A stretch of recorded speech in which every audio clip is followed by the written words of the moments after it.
sino que también estas consecuencias que se están viendo a partir de reproducir esta idea de que a partir de los 60 se acabó la vida sexual.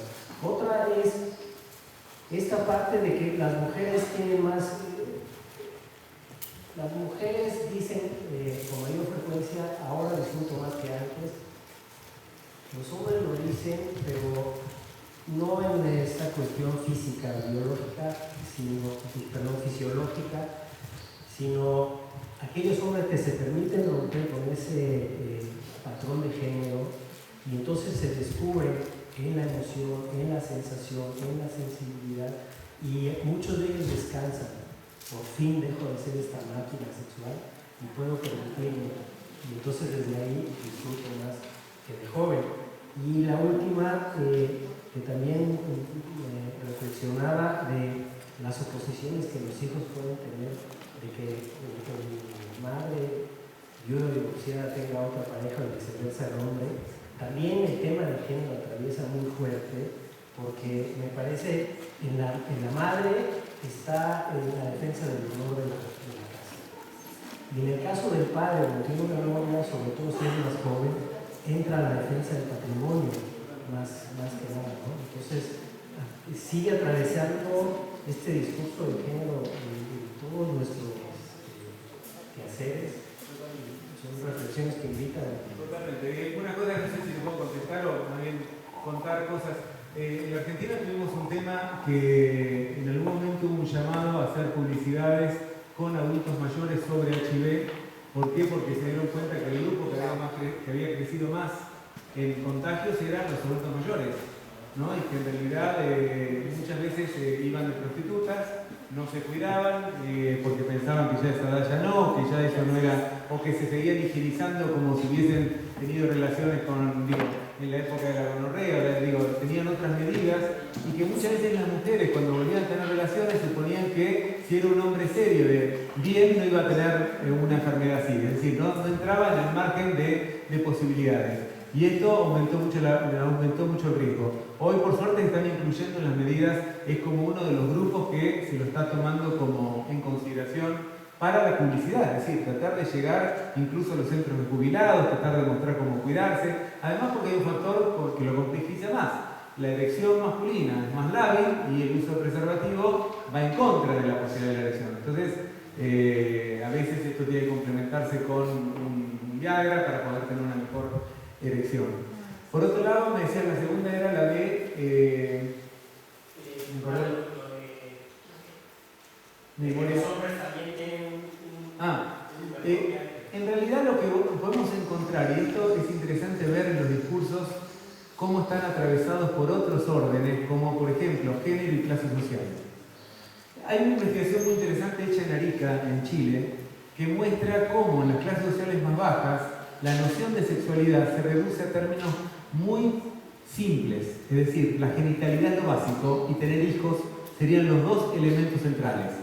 En las clases medias, más refinadas, más cultas, la idea de la sexualidad cubre muchísimos más campos y en general es muy común de escuchar que las mujeres menopáusicas dicen por fin me saqué un tema de encima, todo esto que están hablando hoy las feministas de que por suerte me liberé. En las mujeres de clases sociales más bajas no. Con lo cual es siempre muy interesante ver cómo se cruzan perspectivas de género, clase social en estas dimensiones para poder entenderlas y atenderlas. Con lo cual sí, me parece que acá hay hay ciertos varones que uno escucha que, por ejemplo, pueden estar más, como vos decías, más relajados, o como este hombre atendiendo más ciertos detalles, que me pareció como un cuidado muy interesante, o por ejemplo, que ellos también se pueden dar más tiempo, que esto le da más tiempo para poder hacer cosas, y los varones que pudieron dar el salto. Yo digo sexualidad tántrica para que uno pueda tener como un registro de lo que culturalmente pasa, ¿no? Incluso que se van a ver, uno lo puede escuchar a Sting, al de Police, ¿no? Que él está 6 horas con su esposa teniendo relaciones tántricas. El otro día le preguntaron, que ya está más grande, dice, ¿sigue teniendo 6 horas? Dice, bueno, 6 horas ahora con la cena y una película. En realidad lo que podemos ver es que, a veces es casi una cuestión estratégica decir tántrico, más que una sexualidad como un erotismo que todavía no tenemos un nombre muy definido. Yo en esto, sinceramente les digo, yo cuando trabajo con los mayores me gusta decir términos que puedan dar orgullo de usarlos. Es decir, que ese señor, yo lo veo primero como un ídolo, porque realmente lo siento como un ídolo, que pudo salir de su idea de impotencia y pudo construir otra cosa, y que puede hacer una sexualidad tántrica. Me parece que tenemos que vanagloriar estas cosas, así como las mujeres cuando pueden masturbarse, cuando pueden hacer otra cosa. ¿Por qué? Porque en realidad son salidas posibles a nuevos recursos. Entonces creo que tenemos que encontrar a veces la palabra adecuada para que la gente se sienta como más afirmada en lo que está haciendo. Y por último, el tema de los varones con la mujer. Es cierto lo que decís, que en las mujeres hay como una cuestión de protección. Fíjate cuando, no sé quién había dicho de las tutorías, vos, ¿no? Fíjate que decís al hijo, y seguramente es un hijo varón más que una hija mujer, más allá que la hija mujer se ocupa mucho más que el varón de los quehaceres de la madre. Sin embargo, digo, el hombre cuida como este aspecto de protección de la feminidad ahora en un ámbito de su propia madre, cosa que antes no tenía que cuidarla. Y con el varón hay una situación rara, porque es cierto que el miedo es a que cualquiera de los dos se case y perder la herencia, que esto es un tema fuerte hoy.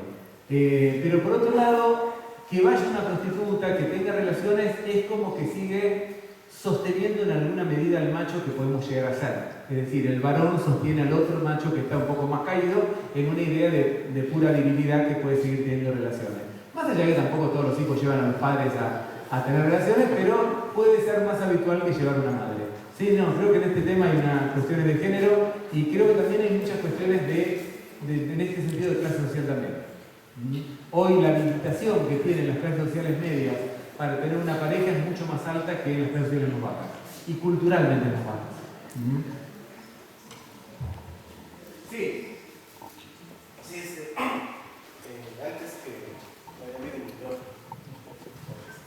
buenas tardes, antes que nada, felicidades por la información que nos presentas. Yo tengo una duda. Esta cuestión de la sexualidad del erotismo que estamos revisando, de esos estudios que de alguna forma has hecho y que mencionas a todos otros países, esta información es lo que el resultado. ¿Hay algún programa para cambiar esta perspectiva del sistema de creencias en las personas? Ya no quiero decir solamente en los viejos, pues no. La sexualidad es un tema tabú todavía, al menos aquí en nuestro país. ¿Hay algún programa que hayan hecho, no sé, rubro por rubro, en el aspecto cognitivo, social, en el que se pueda dar, pues, más que se pueda dar este cambio de paradigma de la sexualidad en las personas en la vejez? Muy buena pregunta. Mira, en este programa que yo contaba de empoderamiento que hacía por todo mi país, en realidad una de las partes que tocamos era un programa durante todo un día, que la idea es la siguiente: yo daba toda esta charla y después el organismo, que es este organismo rector, que sería como el Instituto de Seguridad de acá, lo que hacía era trabajar con esos mismos viejos durante un tiempo lo que habían aprendido. Por eso se le dejaba como cierta bibliografía y de ahí de hecho salió un libro que es El poder y la vejez. Uno de los temas de empoderamiento era la sexualidad. Para mí, trabajar la sexualidad del erotismo es empoderar a la gente. ¿Por qué? Porque lo que podemos ver hoy es que en realidad lo que genera esta sociedad es desempoderar a la persona en algo que es un derecho absoluto. Es el derecho a gozar con mi cuerpo y a gozar con lo que se me dé la gana. Entonces, les puedo asegurar que duraba 8 horas la charla, era largo todo, y la sexualidad venía después de la fiesta para que no se queden dormidos, y ahí los despertaba a todos, así como muchos de ustedes están ahí pendientes. Les puedo asegurar que era lo que más agradecía. ¿Por qué? Porque era la primera vez en la vida que le habían hablado seriamente sobre la sexualidad, que podían, por ejemplo, el tema de la masturbación, que yo lo repito mucho, ¿por qué? Porque sé que hay más tabú sobre la masturbación que sobre las relaciones sexuales.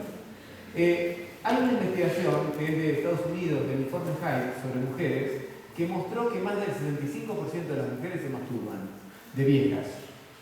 Y que después de que lo hacen, se sienten para la mona. ¿Por qué? Porque sienten que le va a hacer mal, que hicieron mal, que son pervertidas, lo que sea. Pero lo hacen porque sienten necesidad. Cuando yo les digo que la masturbación es sana, física y mentalmente, Al principio me ponen carita medio rara y al ratito se están muriendo de risa. ¿Por qué? Porque habilité algo que la mayoría hace.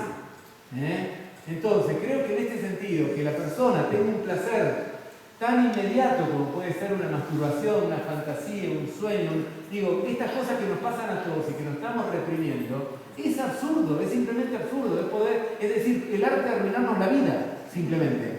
¿Por qué? Porque es esto. Digo, tener algo que está en mi mano es como decir, tener un chocolate, me hace bien comerlo, y ¿por qué no lo voy a comer? Es así de simple. Entonces, y por otro lado es habilitar una posición de mayor autonomía y de mayor autonomía frente a los hijos. Y esto seguramente a ustedes les va a resonar. Una de las frases típicas que me decían es, esta charla se la tendría que haber dado a mis hijos. ¿No lo pensaron alguno de ustedes?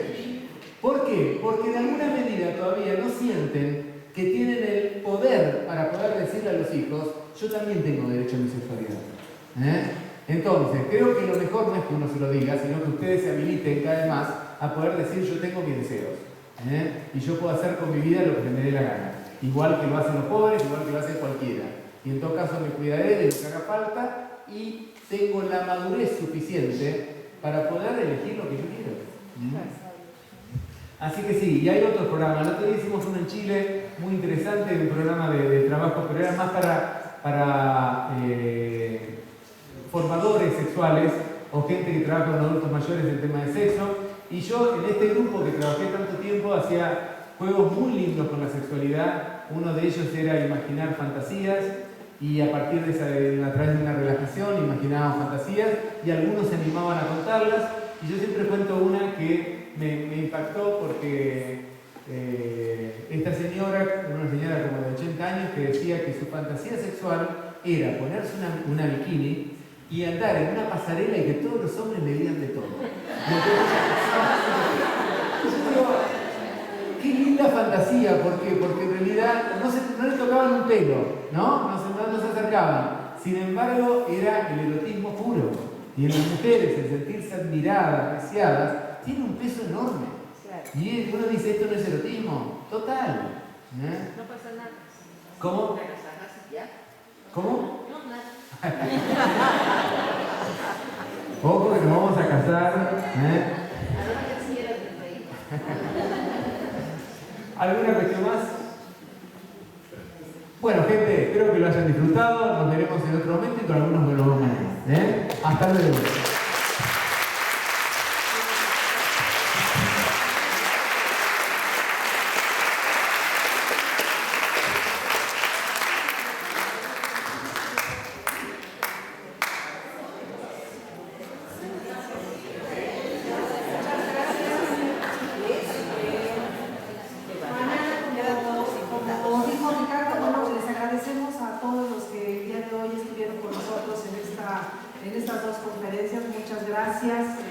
Araceli y a todo el grupo que se dieron a esta oportunidad de venir acá y pues ellas siempre son muy autogestivas y vienen a los lugares donde nosotros los invitamos. Gracias a todos los demás también de las instituciones, que bueno que regresaron, del DIF, de la Secretaría de Salud, que bueno que están aquí con nosotros, y mañana empezaremos las actividades del taller, ¿sí? Sí, exactamente. Entonces empezamos a trabajar a las 9:30 de la mañana, por favor. Estaremos, bueno, ustedes llegan y ya les indicamos el aula donde vamos a estar trabajando, no va a ser aquí en el auditorio.